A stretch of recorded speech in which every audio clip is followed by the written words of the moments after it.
Bazura used his mana to raise Ronan up. He covered him with his mana. His mana began to spin fast. It formed a tiny tornado. After a short while, his tornado got dispelled. We see Bazura smile in Ronan's body. Our boy's eyes were now blood red, and they were releasing some dark substance. Bazura said that our boy's body is quite magnificent. He could feel the unlimited latent power flowing in his body. Bazura called out to Ronan.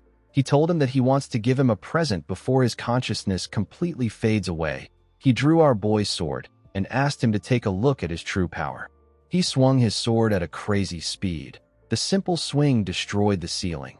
With a smile on his face, Bazura said that he unlocked his power out of kindness. He asked our boy to look forward to the destruction that will be caused by his overflowing power. He turned around and said that they need to fire a celebratory cannon that is fitting for this memorable day. He said that they can celebrate the occasion with the death of an insect who wasted his precious time with his worthless struggles. The moment he said this, we see Rarden struggling to stand up. Bazura walked up to the man. He was surprised to see that he still had the will to move.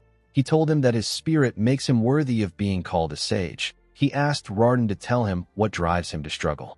He asked him if it is his sense of responsibility as a tower master or the guilt of being the one who brought disaster to the land. He raised his sword and asked Rarden to sink into despair with his reason for eternity. The moment he said this, he thrust his sword at the man. Before his sword could touch Rarden's head, he froze. He could not move his muscles. It was as if something was holding him back. He struggled to stab the old man. While he was struggling, something slowly took over our boy's body. Bazura did not know what was happening. His consciousness got dragged into another world. In this world, Bazura was sitting on a very scary monster that had thousands of eyes. He grabbed his head and screamed out in pain. He did not understand what was going on. The moment he screamed, more parts of the monster rushed to cover him. Bazura could not believe what he was seeing. He could not believe that something greater than him existed inside Ronan. He did not understand why the power of the ultimate evil was inside the body of a mere human. While he was struggling, Ronan smiled and told Bazura that he really lives up to his name. He revealed to Bazura that a sickly instructor that he knows once put his mana into his body. Just from a slight touch, the instructor almost went to the afterlife. He could not believe that Bazura managed to take over his body and was still able to wield a sword. He told Bazura that he has to acknowledge him. The cursed book was shocked to see Ronan. He asked him about how his mind was still intact. Our boy smiled when he heard this. He told Bazura that his illusion was truly well made. He said that the memories of his past came back to life, and they were quite vivid to the point where he began to curse. He told Bazura that he would have really lost his mind if things had gone a little wrong or if the plan failed. He took out Saran's ring and said that things would have been bad if he didn't have the ring. The scene shifts, and we are taken back to the time when Air unlocked Saran's ring. Ronan asked her if that was the ring's true form. Air said that it is. She said that its true form will be revealed when it is infused with a specific type of mana. With a smile on her face, she revealed to Ronan that Saran made this arrangement solely for him. She said that a divine and powerful energy for vanquishing evil is embedded within it. The librarian showed Ronan the energy. With a smile on her face, she asked him to cherish this feeling dearly. She told him that a day might come when he goes into a trial that is too difficult for him to deal with. She told him that the ring will be of great strength to him. The scene shifts, and we see Ronan drowning in blood in the illusion. As he slowly drowned, Saran's ring shined. Our boy raised his hand up as if he was reaching out to someone. A man who was glowing above him also reached out his hand and grabbed Ronan. He pulled our boy out of the pool of blood. The mysterious man turned out to be Saran's spirit. Ronan smiled when he saw Saran. He said that he has inconvenienced him again. He thanked Saran for saving him. The scene shifts, and we are taken to the present. We see Ronan squeeze the ring in his hand. He said that he had no idea that the curse in his body would be so helpful. He actually made the bet on impulse after remembering what happened to Instructor Rarden. He did not expect it to actually work out. Bazura said that this is impossible. He could not accept what was happening. He looked at the thousands of eyes that surrounded him. He could not believe that such a thing could exist in the world. He noticed that he was on a hand made of eyes, and a ridiculously huge eye was looking at him like an insect. Our boy put away the ring. He told Bazura that he has heard the things he said so much that they don't even surprise him anymore. Ronan picked up his sword. He reminded Bazur that he told him that he will regret ever setting his sight on his body. The moment he said this, the eyes began to drag him inside its body. He screamed out. He could not accept what was happening. When his body got fully pushed into the entity, he forced his way out. He wanted to grab Ronan. He reached out to our boy. He said that he is the forbidden book of destruction. He said that he is destruction itself. He believed that he was going to be the master of the land. He said that it is impossible for someone like him to end up so helpless in a place like this. The moment he said this, Ronan cut off his hand. He asked him to stop whining like a little girl. He told him that he needs to stop acting pathetic. He asked Bazur to piss off if he is out of cards to play. After Bazur got swallowed, his magic got dispelled and destroyed. The tower was able to release its light. The people who were frozen slowly got control of their bodies. Ronan got sent back to reality. He was quite relieved to be in his body again. He could not believe that he almost died. He never expected to go through such suffering because of a single book. We see Bazur lying next to him. His eye was closed. Our boy became certain that it was over when he saw the book. He could no longer feel his unpleasant energy. The only thing that bothered him was the fact that Bazur was still releasing the starlight energy from his body. He wondered if Bazur was somehow related to Nebula Clagier. While he was thinking, someone called out to him. The person turned out to be Rarden. The old man could not believe that Ronan defeated Bazur single-handedly.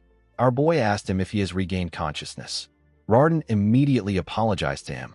He said that he has no excuses for putting him in such a dangerous situation. Although this was the first time he was properly meeting Ronan, the old man told him that he could feel his presence while he was losing consciousness. He said that he witnessed his admirable skills and unbelievable willpower against Bazur. He told Ronan that it was a surprising scene that he had never witnessed before. With a nervous smile on his face, Ronan said that he really suffered a lot. He asked Rarden if he is all right. He mentioned his mana. The Tower Master took a look at his hand. He said that it is a small price to pay. He said that losing his mana is nothing when compared to almost leading the tower to ruin and causing the death of innocent people. He believed that he has gained an opportunity by surviving. He wanted to atone for his sins. He told Ronan that he is grateful to him. Our boy smiled when he heard this. He said that the Tower Master is really built different. He believed that the old man had to live relentlessly. The moment he thought of this, some people ran into the room. They called out to the Tower Master. They asked him if he is all right. Ronan told Rarden that he has to live relentlessly for those whom he wants to protect more than himself. The people that were running towards them were Aun and Air. Our boy was relieved to see them. He realized that he can finally rest. He fell to the ground. He said that the day was really long. Immediately he said this, he lost consciousness. In the next scene, we see Ronan wake up in a room. The Tower Master and Aun were next to him. Our boy quickly raised his head up. He asked them about the amount of time he spent sleeping. Rarden revealed to him that it has been a day. He told him that they didn't want to wake him because he was sleeping so soundly. Because they were both in his room, Ronan asked them if the situation has been handled well. Aun told him that it has. He said that it was because he defeated Bazur. He revealed to our boy that the magic spell that controlled people was dispelled when Bazur was defeated. He said that they still have to monitor the situation further. Fortunately, there was no one with any urgent physical issues. According to the Vice Tower Master, Elizabeth finished her treatment quickly. She is currently working hard to help with the restoration of the destroyed magic tower. He told Ronan that he wanted Elizabeth to focus solely on recovery, but she refused adamantly. She said that it is the duty of the Akalugia to lead everyone from the chaos that came upon them. Cheyenne also managed to regain consciousness. The only weird thing is that ever since she opened her eyes, she has been following Elizabeth around closely. It was as if she admired Elizabeth. Ronan was relieved to hear this. He was worried that the incident might lead to a life or death situation between the two families. Fortunately, the issue has been resolved. He told Aun that he can go back with a light heart. He asked the Tower Master and Aun to not think about holding some kind of awkward banquet for him. The two men were shocked to hear this. Rarden told him that he already knew he will say something like this. He assured him that they will not hold anything like that. Although he said this, the Tower Master already made a farewell banquet plan for him. He was hiding it under his robe. He told our boy that they cannot let him leave empty-handed. He said that they want to express their gratitude. He turned to Aun and signaled him to move closer. Aun opened the box and showed our boy an insignia. Rarden told him that it is a first-class magic tower insignia that symbolizes the highest-ranking guest of the Magic Tower of Dawn. Aun explained to Ronan that he will be given the privilege to not only use all the facilities of the Magic Tower of Dawn at any time, but also special areas such as Hermione, which is the exclusive trading post that only mages can attend.